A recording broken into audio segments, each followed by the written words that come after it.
You spent years learning how to make money. School, career, promotions, investments. Nobody ever sat you down and taught you how to spend it well. That's strange, isn't it? We treat earning like a skill and spending like an instinct. But one financial writer says that's exactly backwards. His name is Morgan Housel, and his new book argues that making money and using it well are two completely different abilities. You can be excellent at one and hopeless at the other. Most people are. Housel already spent a decade explaining how people build wealth in his earlier book, The Psychology of Money. This time, he flips the question. Not how do you get rich? How do you actually live well once you have money? And the answer, it turns out, has almost nothing to do with math. Think about the last time you watched someone spend money in a way that baffled you. A neighbor with a boat he never uses. A coworker who leases a car she can barely afford. Your first instinct is probably judgment. That seems irrational, wasteful even. But Housel opens with a quieter idea, and it reframes everything that follows.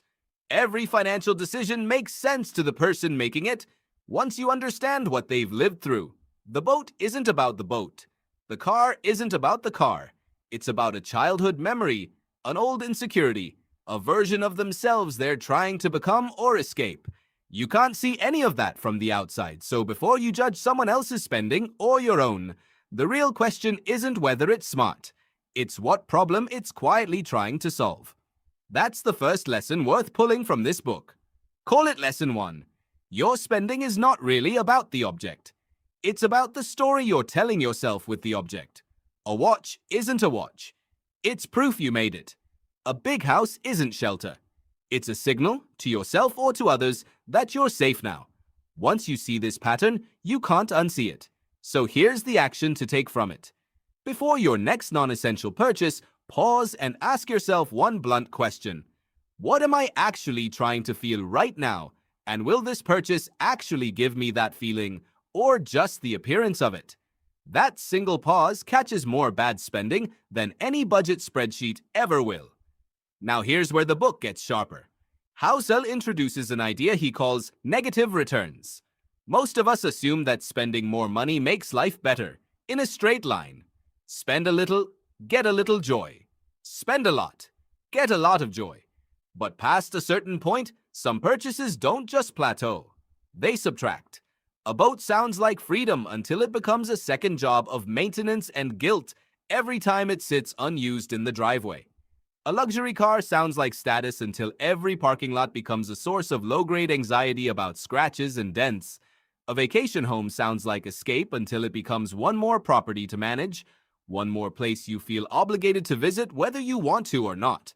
The purchase was supposed to add ease to your life.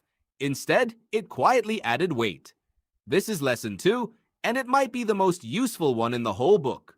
Some spending doesn't just fail to make you happier, it actively makes your life more complicated, more anxious, and more burdened than before you spent the money.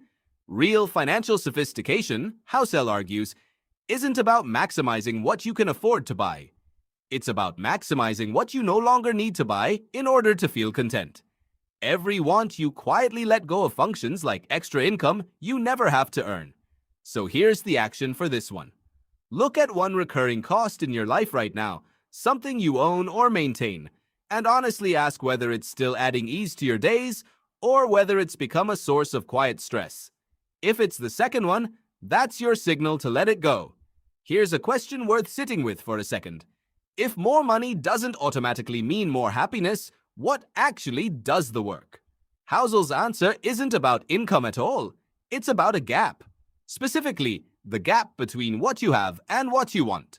Two people can earn wildly different amounts and still feel exactly the same, financially speaking. Not because their bank balances match, but because their expectations do.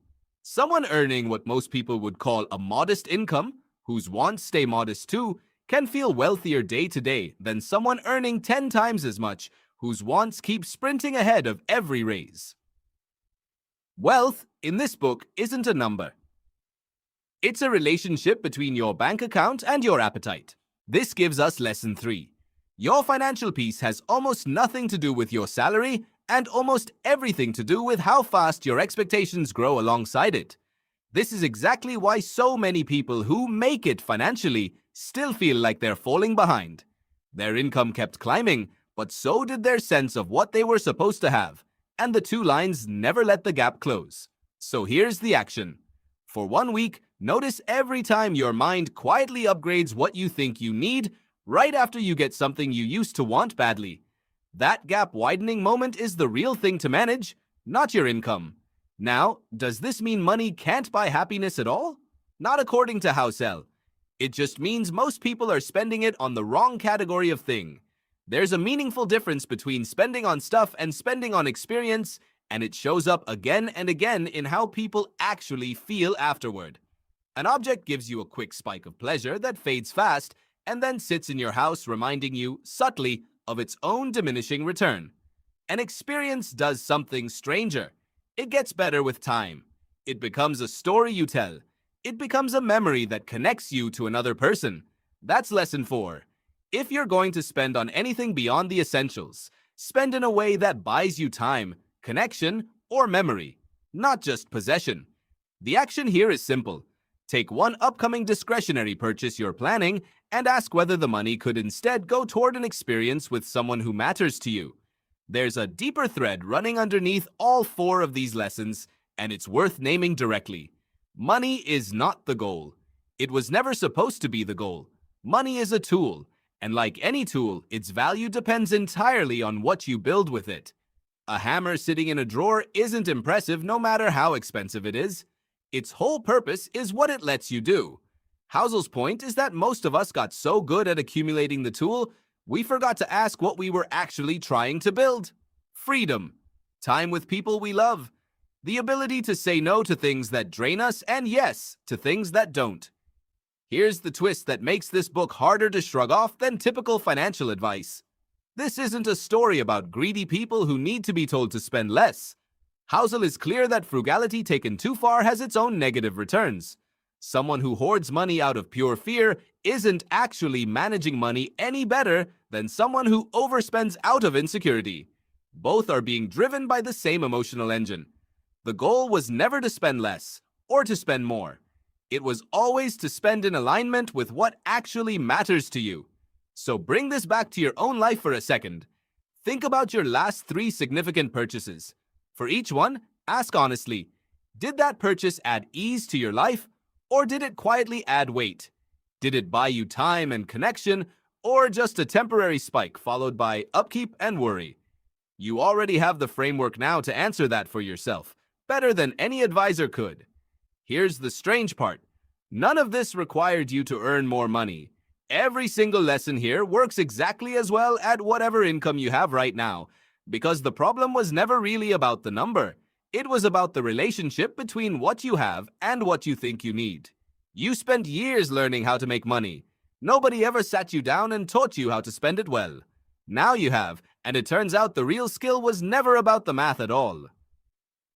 Every book has a page that changes you. Ink on a page, a shift in your mind.